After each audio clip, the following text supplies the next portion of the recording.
Welcome back to the Marvel Movie Minute, a daily podcast in which we explore the films of the Marvel Cinematic Universe 1 minute at a time. In this, our fourth season, we're looking at Kenneth Branagh's 2011 film, Thor. I'm Matthew Fox, the Ethical Panda. And I'm Andy Nelson from the Next Reel Film Podcast. Today we're talking about Minute 2, which begins with our scientists setting up their instruments, and it ends with Darcy pointing out some lights in the sky. Andy, what really grabbed you about this minute? Two things grabbed me. One, it's the science. Like, we're jumping into a lot of sciencey stuff, continuing what we started in our last minute. But two, the other thing that's jumping out to me is Jane Foster, a scientist. Like, that's an interesting change that they've made with this character from the comics. Yeah, and here's where I think it's going to be really fun to have you and I discussing this movie together, because one of the things that I've always found fascinating about Marvel is I think Marvel has done the best job of any of these people who've tried to do this, of making movies and TV shows that are adapted from pre-existing written work, comic books, which have always had a small but very, rabid fan base, and I mean that in the best possible way, and making movies that both honor the stuff that they have that went before, and that makes the people who knows that stuff really happy, with some complaints every now and then, but also is accessible to folks who hadn't read the comic books. And I've been reading more to catch up, but I'm very much in that filthy casual kind of standpoint. And so I love that we have that back and forth, and we're going to get other folks on who really know the comics as well. So for me, this is the first time I ever meet Jane Foster. What was it like for you, Andy, having known like Jane Foster in obviously very different settings? Because this is not the Jane Foster from the comics in a lot of ways. No, it's not. And just, I mean, as we said in our the last of our hiatus episodes, like, I had not read any Thor comics before coming into this movie. I read them afterward, but I did know some basics of characters and stuff like that. And so Thor, I knew who Thor was, and he was one of those, in my head, I when I was a kid, I had those, Marvel and DC would both put out these, it was a comic series that was like a almost like an encyclopedia of all their characters. Mm-hmm. And I loved those. I just loved reading kind of like about all these characters, even if I hadn't read their comics. And Thor, I had a sense of who he was and his Donald Blake persona that I'm sure we'll talk about at some point. But also the fact that Jane Foster was this nurse that his doctor persona, worked with. And that was definitely an interesting change here. And I don't know. I guess it wasn't something that like stood out to me like, oh my God, they're really changing Jane up. It wasn't anything like that. But it's just like, it's Natalie Portman. It's a smart scientist. I was like, I liked that. It felt like a shift that, I don't know. I thought was a very strong choice for them to make. Yeah, I definitely think so. And I think it's something I think that overall Marvel has done fairly well, is that these stories are all wonderful stories that are often, written in a very different time. The Thor one started coming out, I believe, in the 60s and, a lot in the 70s and 80s. And the role that women characters play in stories has changed rather dramatically since then. And comic books, like a lot of media from that time, the damsel in distress was a very common motif. And I think, around some racial stuff, around gender stuff, around other things, I think one thing Marvel does very well is saying, let's give this character who is kind of a, the woman to save, the plot device, let's give her some more agency. Let's give her more of a role. And so having it be Jane, who's not just this could easily be Selvig is the kind of real leader, and she's his, key student who's and he's the exposition machine, and she's learning. But to have her be the one who's driving things, and I always got the idea that kind of maybe he was her like PhD advisor, like he's an older scientist who kind of looks out for her, but this is her research, this is her project, and I just think that's such a great kind of way to modernize the character in a really powerful way. Yeah, absolutely. And so what is her research? Do we know much about that? That's a great question. I'm not actually sure. But she's an astrophysicist, as we'll learn in the minute. We know she's doing some sort of study of auroras, because as at some point Erik will say to her, that's not just a subtle aurora.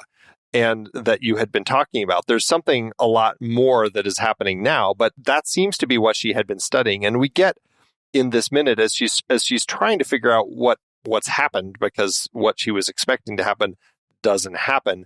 she jumps onto her computer and starts flipping through, it says Aurora Catalog, New Mexico, which I'm assuming it's hers, and I'm assuming it's cataloging these 17 occurrences that she has talked about of these auroras that you get in New Mexico, which, I mean, anyone who knows anything about the Aurora Borealis, it is very rare for it to appear as far south as New Mexico. Generally, it's up near the Arctic Circle. It only is in the cases of, and I'm not even sure what it is, but like solar particles that kind of hit the atmosphere that actually kind of push it that far south. So it's very rare, but she's had 17 so far in New Mexico and is expecting this other one. And so I'm not exactly sure why she's studying these or what, but I mean, we know that there's something in the air that she's looking at. Right. Yeah, and it's interesting to note, I think, Branagh, he really wanted to learn more about auroras, and apparently he had people from the film crew, like during the years of, they had a couple years of like casting and figuring out sets and writing it and all. And during that time, he was collecting pictures of auroras from all over the world because he really wanted to kind of get the look of that right, which, again, if you ask me, what is it supposed to look like when an alien god lands on Earth? None of us know. It could look like anything they wanted. And the fact that Branagh wanted it to look like something that, that at first she would be able to say, wow, this does fit with most of science, but is a little different. I just think that it's so much work for that tiny little detail. And I love that kind of thing. Yeah, right. It's very cool. Obviously now Jane is also not being played by some newbie. Jane is played by Natalie Portman, who I think maybe other than Anthony Hopkins, I think was probably the biggest star at the time of this movie was made. Is that like, because Chris Hemsworth was a mostly unknown. Tom Hiddleston had done some things, but was mostly unknown. Rene Russo playing their mother had some star power, but was a smaller part. Yeah. Stellan Skarsgård was a name. Like, I mean, he had been in stuff. People knew him, but he was kind of always that supporting character sort of guy, at least in the U.S. I know he was probably, like, if you go over to Europe, you might see him popping up as the lead in a lot more films. And I feel like this movie was made at such an interesting point in Natalie Portman's career because she'd done some great stuff. I mean, she started with Leon or The Professional, which is a wonderful movie, very disturbing role in some ways she played. But at least and then she'd been in some things like Zoolander. She'd been in V for Vendetta, which was fantastic. But my memory is, at least especially in geeky circles, the kind of people who are most drawn to this movie, and I think a lot of us mostly remembered her for the Star Wars prequels, which was not the, I think much more to me, it's a sign of how badly directed those movies are that they could make an actress as powerful as her look so bad. But I remembered I had a lot of hesitation about her because I felt like that was the thing that she was most remembered for, especially in kind of geeky circles. So I feel like this is a very important movie in her career in that regard. Yeah, I think so. And I think it's, I think it says a lot that she's coming back to do the next Thor film. I think it's going to be nice to have her returning in Thor: Love and Thunder. I'm very much looking forward to that. Definitely. Something that I always liked to do that I hope you'll give me a moment to do for the actors as they pop up in this particular film. But I always loved playing the IMDb game when we do the actors. IMDb, anyone who's visited their site, it says that for each performer, they what they're known for, and it lists 4 films. And there's some algorithm that no one's ever quite figured out, like, how do they pick those particular 4 films for that particular person? Do you have any idea what they would put up there for Natalie Portman? The fact that I'm looking at it means I would be cheating if I answer that, right? That would probably, yes, that would probably not work. But it's interesting, right? I mean, Black Swan, that makes sense. She won an Oscar for that film. V for Vendetta, as you pointed out, was a kind of a big film for her. Leon, the Professional, like her first real big performance where she's doing setting the stage for what she could accomplish. And then Closer, which is such an interesting one to kind of throw on there as the 4th film. Like, it's an interesting ensemble film. Would I have picked it there? No, I would have put something else, So it's a surprise that that's the one that ends up being her 4th film on there. Definitely. And I wonder if the agents have any control of that, because certainly I feel like, as I said, for a large segment of the population, you mentioned the name Natalie Portman, and the 2 things that are probably going to come to mind most are Thor and Star Wars. And I imagine a number of publicists and agents have tried very hard to make sure that Ms. Portman is primarily associated not with those Star Wars movies.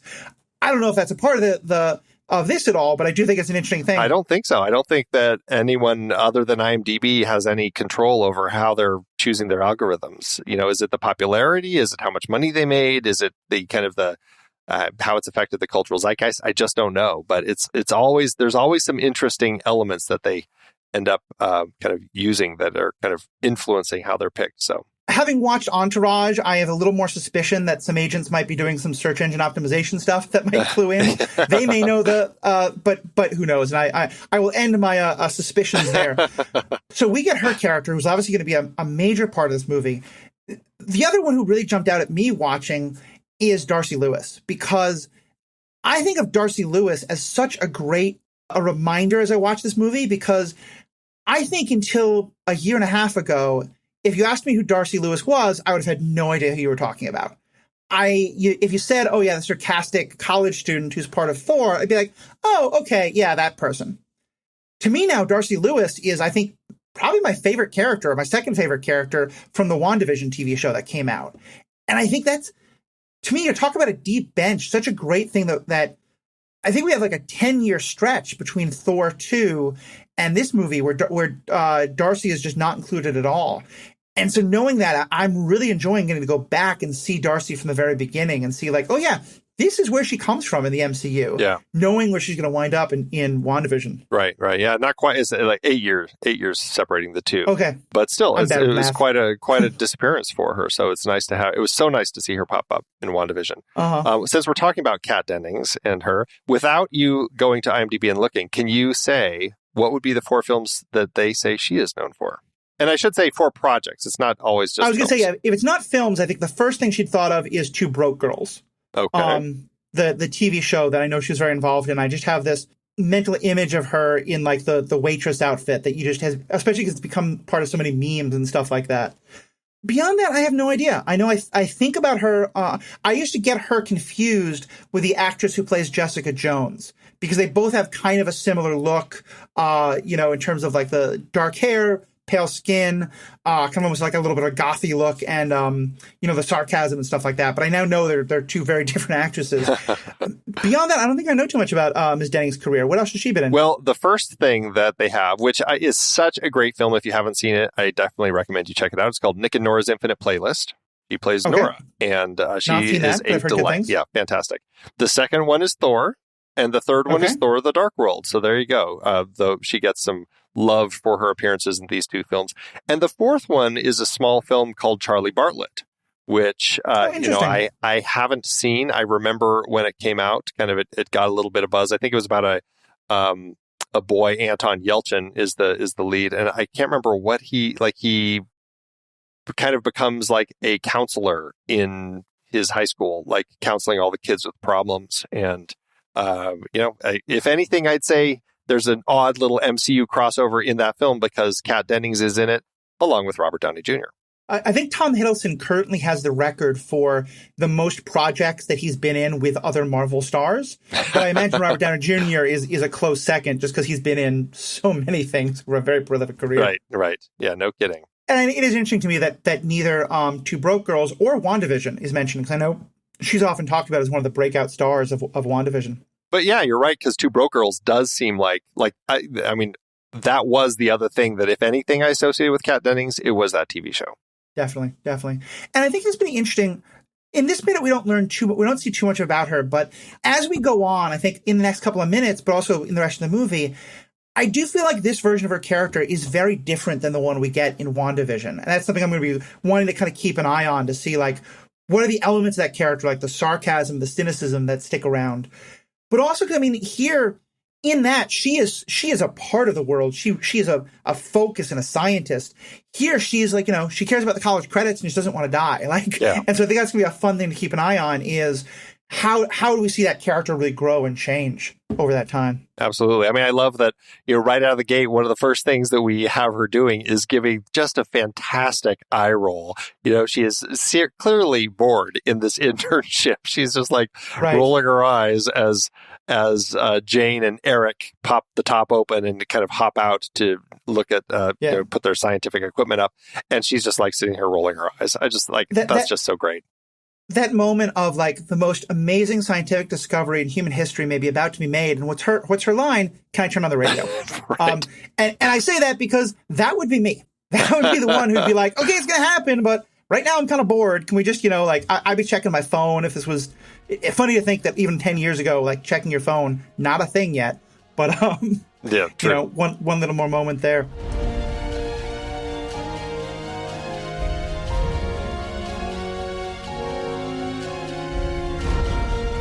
Interested in chatting with like-minded Marvel fans over on Facebook? Join our Facebook group, the Marvel Movie Minute Podcast Executive Lounge. We're also on Instagram and Twitter. Just go to truestory.fm/Marvel Movie Minute and click on the link for the social of your choice. And so the last other major character we get introduced to in this moment, in this minute, is Erik Selvig, played by, as you said, Stellan Skarsgård. Tell us a little more about Stellan Skarsgård. Well, I mean, he's just been around forever. I think, he had been around before this, but my first recollection of him was in Good Will Hunting as the teacher, and so I've always kind of remembered him from that film first. But he certainly had been performing long before that in films over in Sweden, and very much where he's from. And if you had to say what his 4 films on IMDb are, do you have any ideas there? So I'm not going to know what they actually are. I'm just going to bring up the 2, because I have 2 very strong connections to him. Okay. One of which is maybe somewhat not obscure, although very much out of the Marvel sort of milieu. I'm a huge musicals guy. Uh-huh. And so for me, the first thing I think of him is that he's one of the 3 potential fathers in Mamma Mia. And then also in Mamma Mia 2. So that's one of the things I think of. The other is, odd connection. I recently mentioned the TV show Entourage, which is a favorite of mine. And in a pivotal moment for the career of Vinny Chase, I think this is season 4, but I might be incorrect.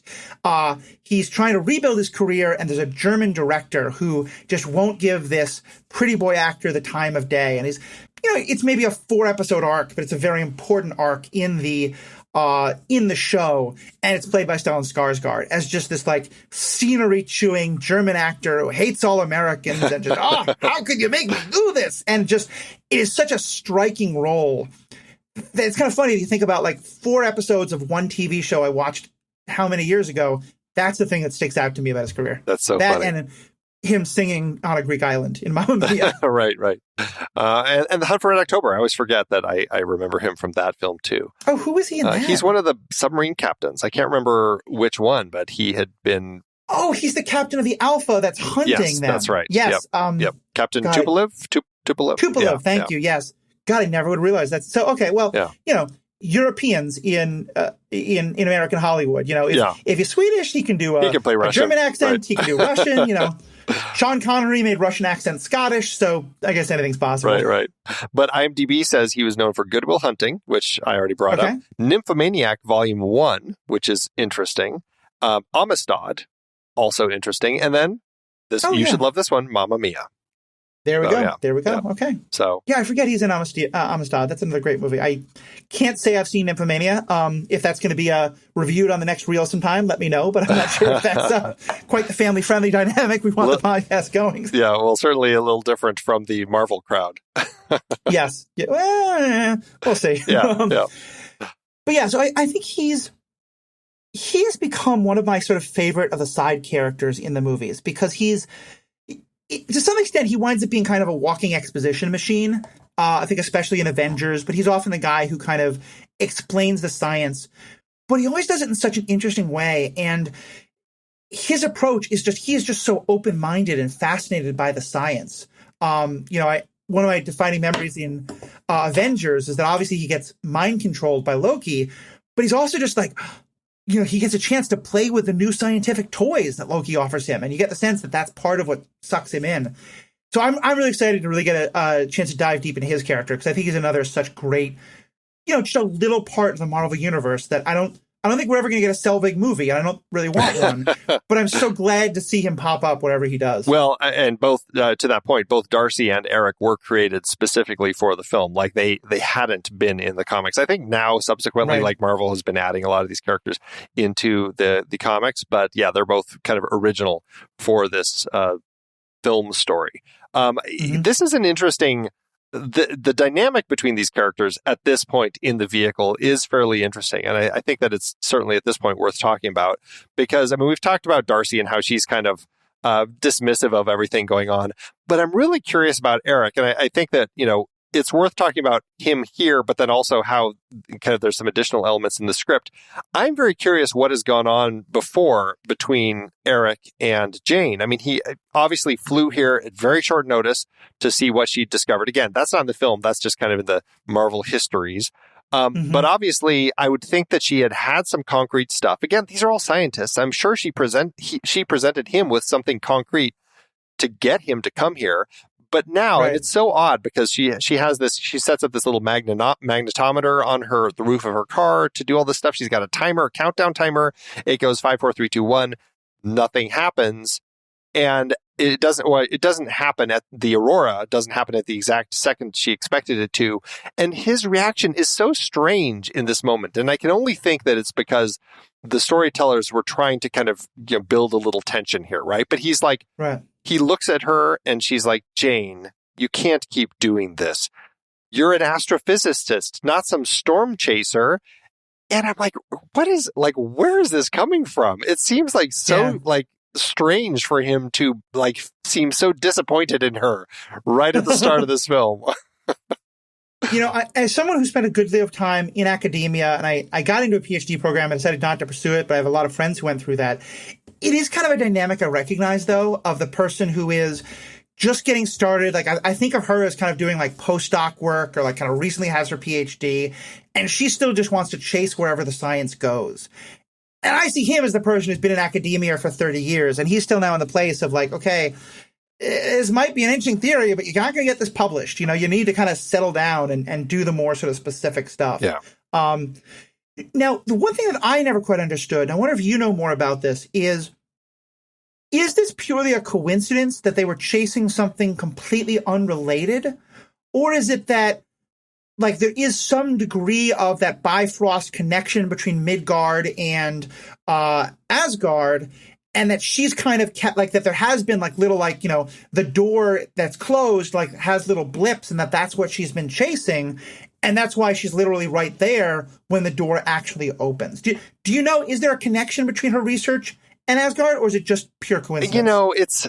That's one of those things that I think is, if you think about it too much, it could be a little frustrating in the story because it's that's fair. Because well, and we'll talk about this certainly more in the next minute when we actually have an anomaly that occurs. But I think at this point, what we I don't know, I guess I don't have enough sense of this world. Every time somebody travels through the Bifrost, does that mean there's more auroras popping up in the sky? And because obviously we had frost giants, as we'll learn, frost giants sneaking into Asgard. We have Thor and the Warriors 3 and Lady Sif and Loki all going to Jotunheim, and then Odin going to Jotunheim, and then everybody going back. There's all this traveling through the Bifrost over this particular period of time. And it makes me wonder, is that creating these extra auroras down in New Mexico? Is that what Jane has been studying? I don't know. It's so strange to me because it clearly seems different from what finally will happen in the next minute. So I don't know. It's peculiar to me, if anything. Yeah, I think that can be a thing to remember in this minute-by-minute format of sometimes we want to dig deep and there's just no there. That's true, yeah. And I think one of the things that's happened is, it's funny to think this movie's only about 10, 11 years old. I'm bad with math, as I said. But even now, the level of detail that filmmakers have to make because they know that the viewers are going to Google everything. Even back when this was made, it wasn't the case. And so I think it was possible sometimes for writers to kind of just hand wave the science in ways that we don't think of happening today, or they still happen today. They just get more critique for it. Especially because you're right. We know why they want the film to be set in New Mexico. Why Thor actually shows up there is something that doesn't, you sort of why didn't he go to Scandinavia? Yeah. Or perhaps to Western Scandinavia, which is my own home of Minnesota, which basically, as Scandinavia as you can get without, crossing the Atlantic Ocean.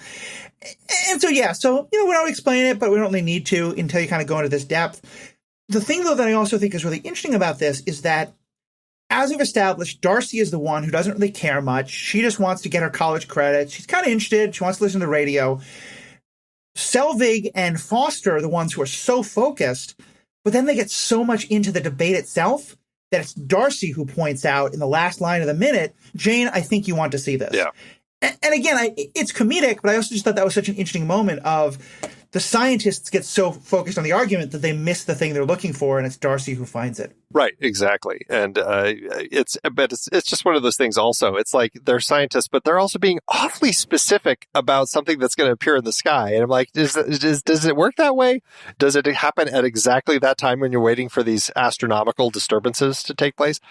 Obviously, according to Jane, it does. But I found that to be such a funny little thing that, she has this countdown timer and Erik is immediately disappointed that it didn't happen.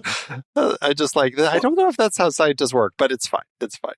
Yeah, and there again, I get the sense that this is maybe the third or fourth time that Erik has flown out to chase something with Jane, and that maybe this was the time where he was like, I really can't keep my university's not going to keep paying for these plane tickets. Right, This is the last time. Right. Now, this scene is actually quite different than what's written in the script, which is interesting, I thought. Tell us a little bit about what happens in the script during this time and what happens there. Well, there certainly are some differences here. I mean, one, they have champagne. They're ready to kind of pop the cork as soon as this happens because they're so excited about it. And there is more description because there's actually a conversation like Erik says to her, so what's this anomaly of yours supposed to look like? And Jane says it's a little different each time. Once it looked like, I don't know, melted stars pooling in a corner of the sky. But last week it was a rolling rainbow ribbon racing around Orion. And then Selvig says, I've always said you should have been a poet, teasing her. But then what's interesting is there's a little extra conversation because Jane also pulls out some old gloves that, as the script points out, are too large and masculine for her small hands. And when Erik notices them, he says, I recognize those. Think how proud he'd be to see you now.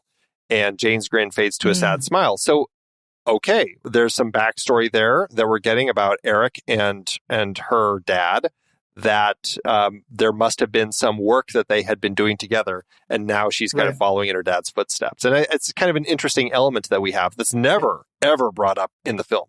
Well, it might be later. There might be a conversation later now that I think about it. And here's where I'm torn, because on the one hand, granted, you're just kind of dry reading it. It doesn't sound like the most page-turning dialogue I hear in the movie. And so I can kind of understand why it got cut. But if you think about it, there were two questions we were just asking. Right. One is, why is Erik so, connected to Jane and willing to go a lot farther beyond than, just a faculty advisor for a PhD would do? And is she actually chasing Asgard, or is it a total coincidence? Well, the rainbow tells me that maybe she has seen the Bifrost in some way before. Right. Yeah. And the other, so it's kind of funny that what gets cut out is exactly the answers to the two questions we were just thinking about. And I guess they keep it more mysterious by doing that, right? That's also true. So, yeah. And I think that's something we're going to talk about a lot more, is that a lot of the dialogue in these first minutes that gets cut, I think it is to kind of preserve the mystery and wonder a little bit more. And again, let us, the audience, experience it as Jane does. Exactly, yeah. Which I think is well done. Right. So that's quite a lot. Is there any other kind of last things? There's a number of details I think we can get into. Any other kind of one or two that jump out you want to make sure we touch on? We talked about the Van Allen belt already, so I don't think we need to talk about that anymore. But I think that it just speaks to the nature of them kind of building these scientific pieces, like this piece that she puts on the roof of her car looks kind of like homemade, like she's coming up with her own scientific stuff to do these studies. And so to that end, I think there's something really interesting that we have here in Jane and her approach to her scientific research. And for me, I think the one other thing that I noticed was there's this one shot that we get for just like a second or two as the van is moving, and it's this very wide, probably like a platform directly over the van looking down, and it looks like, the eye of God looking down. And to me, knowing where we go, knowing that a Norse god, quote unquote, Heimdall, literally does watch Earth. I kind of have this feeling like that's the view he has, which I thought was just kind of like a fun little illusion they make. Yeah, that God's eye view is a great camera choice that Branagh used periodically to kind of give us that sense. I love it. Definitely. Well, that's it for this minute, everybody. Thanks as always. Thank you, everybody, for your support, and have a good day. Until next time, true believers.